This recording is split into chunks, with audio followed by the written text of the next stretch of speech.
Gikalarma karon sa mga residente sa General Santos City human nakatala og tulo ka kaso sa pagpanulod og bitin sa managlahing kabalayan sa syudad ning simanaha lang.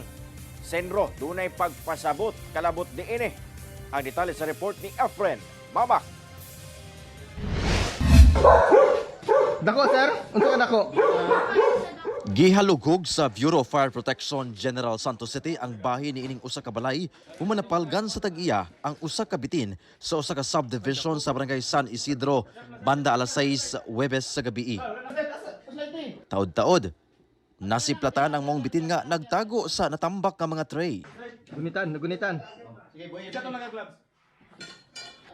Gilayon kining gidakop o gisulod sa sako.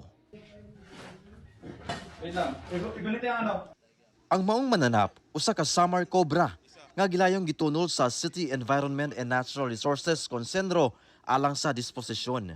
Matod sa BFP nga 30 minutos lang human ang pagkadakop sa maong mananap. Laing residente na sab gikan sa kasigbit nga purok sa maong barangay ang nanawag sa BFP aron magpadakop sa nasiplatang kobra sa balay. Gilayong gihalugog sa BFP ang bangag nga gitaguan sa halas. Apan padayon ang pagpangita kinihuman mitago kuno sa usa ka lawom nga bangag. Sumala sa BFP niadtong Lunes sa gabi isab. Dakong sawa ang napalgan sa may mga bulak nga anaa daplin sa pader sa usa ka panimalay. Apan diyang natandog kini sa mga rescuer. Nahimong agresibo. Hinuon, nadakpan kini sa BFP. Matod sa Senro Jensen, ang maong panghitabo, makabalaka.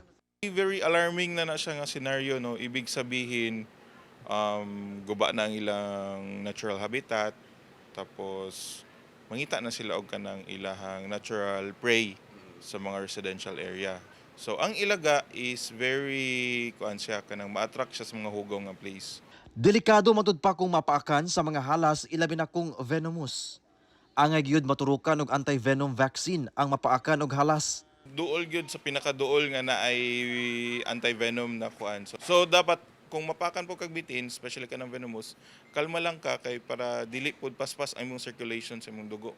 Sa bloodstream nimo agi ang venom then aya siya mo kalat sa imong kuan. Apan nagpasabot ang Senro nga dili gyapon angay patio ng halas subay sa balaod. Dili natay Wildlife Act nga kuan. So sa Wildlife Act ginaprotektahan ang tanan nga wildlife nato diri sa sa Philippines. So dili ta pwede magpatay. Pero naa sa balaod nakabutang if ang imuhang kinabuhi na ang naa sa pwede nimo siya patyon. Pahimangno sa Senro nga kung ugali makakita sa susamang mananap sa kabalayan, una mamahimong kalmado. Manawag dayon og rescue sa BFP, Senro ug mas duol na buhatan sa DENR aron madakop. Kauban si Bong Vicencio, Efren Mamak, 1 Mindanao.